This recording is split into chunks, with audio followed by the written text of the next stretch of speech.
DDR1. DDR1 launched in 2000, and if you think RAM is confusing now, imagine this. Before DDR1, computers used SD RAM. Memory so slow that opening a program felt like waiting for a dial-up modem to connect. DDR1 changed that. It stood for double data rate, meaning it could transfer data twice per clock cycle instead of once. Suddenly, your PC didn't crawl, it walked. Back then, 256 megabytes of RAM meant your PC was a beast. Today, your phone has 8 gigabytes. DDR1 ran at about 2.5 volts, used 184 pins on desktops and around 200 pins for laptops. You could spot it easily, one notch right in the center. Speeds ranged from 200 to 400 megahertz effective, with bandwidth topping out around 3.2 gigabytes per second. It showed up in early Pentium 4 and AMD Athlon systems. Each stick usually maxed at 1 gigabyte using a 2N prefetch buffer, which basically meant it could grab 2 chunks of data per clock cycle. The downsides? Higher power draw, limited capacity, and heat. Your RAM could double as a hand warmer, but it was a massive leap forward at the time. If you built a PC around 2001, chances are your RAM was louder than your case fans, and costlier too. A gigabyte of DDR1 could easily hit $100 back then. Today, you'd pay that for 16 gigabytes of DDR4. Times change fast. DDR2. DDR2 arrived in 2003 with a promise. Twice the speed, half the power. Sounds perfect, right? Not quite. Here's the weird part. DDR2 was faster on paper, but sometimes slower in real use than DDR1. Why? Higher latency. It could move more data per second, but it took longer to start moving it. Think of it like this. DDR1 was a small truck that started moving instantly. DDR2 was a bigger truck that took longer to get going. For quick tasks, DDR1 sometimes won. For heavy loads, DDR2 crushed it. Voltage dropped to 1.8 volts, pin count went up to 240, and the notch moved slightly off-center. That notch movement was intentional.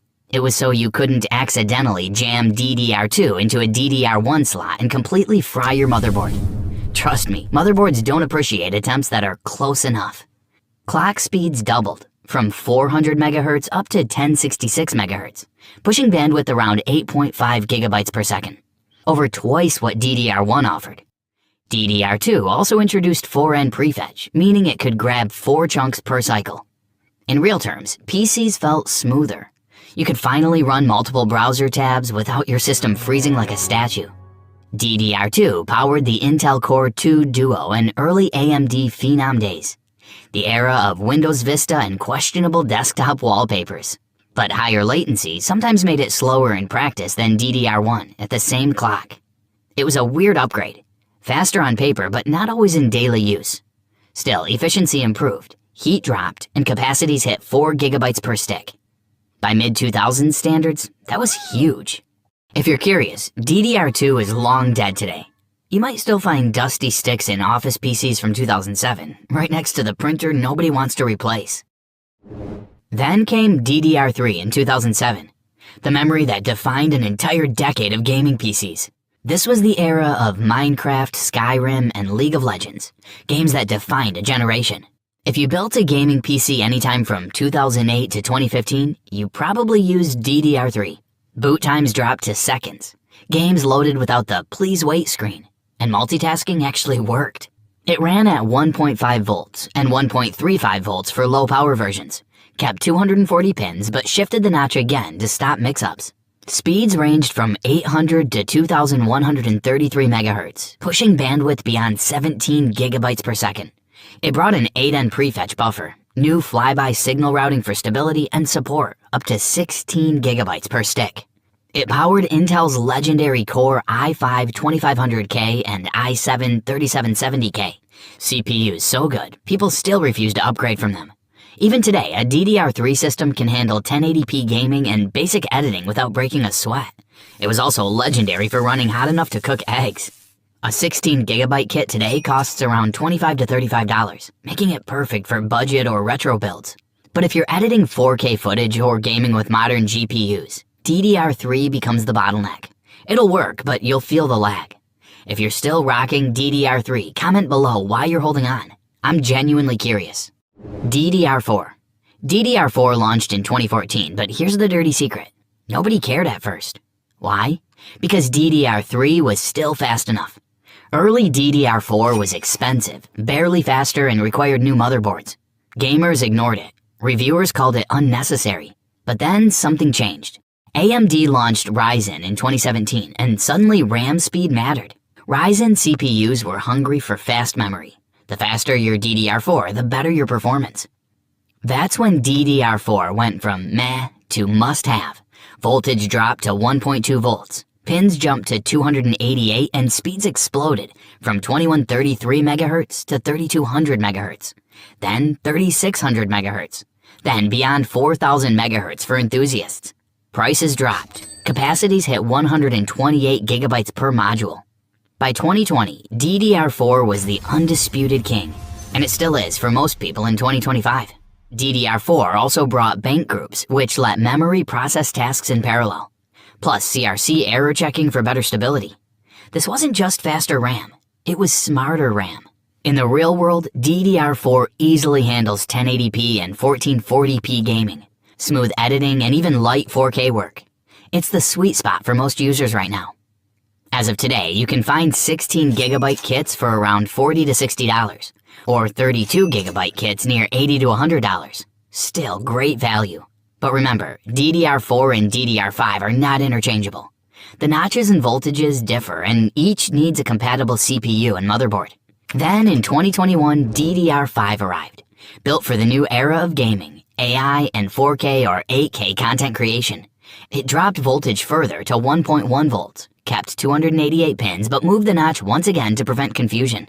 Base speeds start at 4800 MHz, but high-end kits now hit 9600 MHz plus, offering bandwidth north of 38 gigabytes per second, almost double DDR4. DDR5 introduced dual subchannels within each module, meaning it can handle multiple data streams at once. It also features on-die ECC for error correction and power management ICs built directly on the stick, smarter and more stable under heavy load. Capacities are massive. Consumer sticks go up to 128 gigabytes, while servers can hit 512 gigabytes per module. That's more memory than most people will use in a lifetime. Real-world use? For gamers, DDR5 can improve frame rates slightly in CPU-heavy titles. But the real benefits appear in video editing, 3D rendering, and multitasking. Price-wise, 16 gigabyte kits start around $80 to $120, and high-speed kits can expect $200.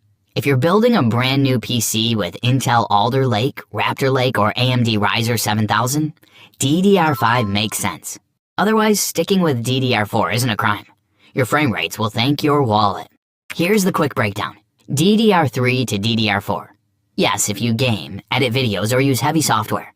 DDR4 is far faster, more efficient, and modern CPUs no longer support DDR3 anyway. DDR4 to DDR5. Only if you're building new. DDR5 needs a new motherboard and CPU, so upgrading just the RAM isn't possible. DDR5 to future DDR6?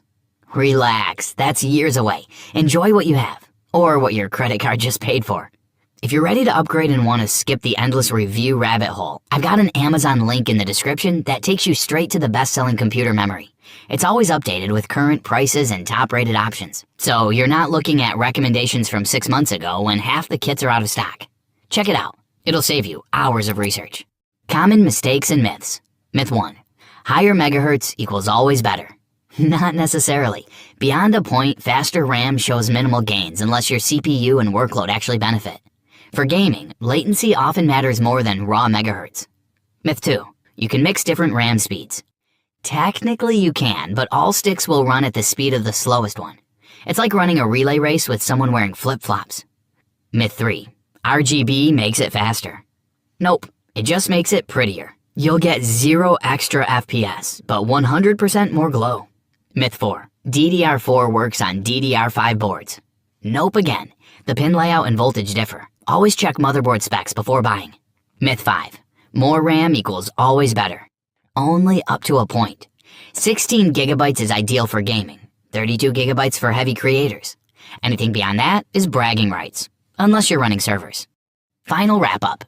Every DDR generation built on the last. Lower voltage, higher speeds, and more capacity. For most users, DDR4 still hits the sweet spot. Affordable, fast, and supported. DDR5 is the future, but only worth it if you're building new. And if you're still on DDR3, it's time. Your PC has earned retirement. At least now, when someone says DDR5 6000 MHz CL36, you won't stare blankly. You'll know exactly what it means and whether it's worth your money. Now here's the thing. You just learned how RAM speeds up your system by giving your CPU quick access to data. But there's another storage component that's even more confusing. Your SSD. M.2, NVMe, PCIe, SATA, AHCI. If those sound like random letters instead of real tech, you're not alone.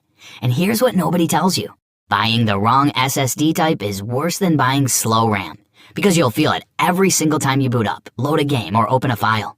In the next video, we're breaking down every SSD type in plain language, what each acronym actually means, which one's fastest, and which one you should buy without overpaying. Click it now, and I'll see you in the next one.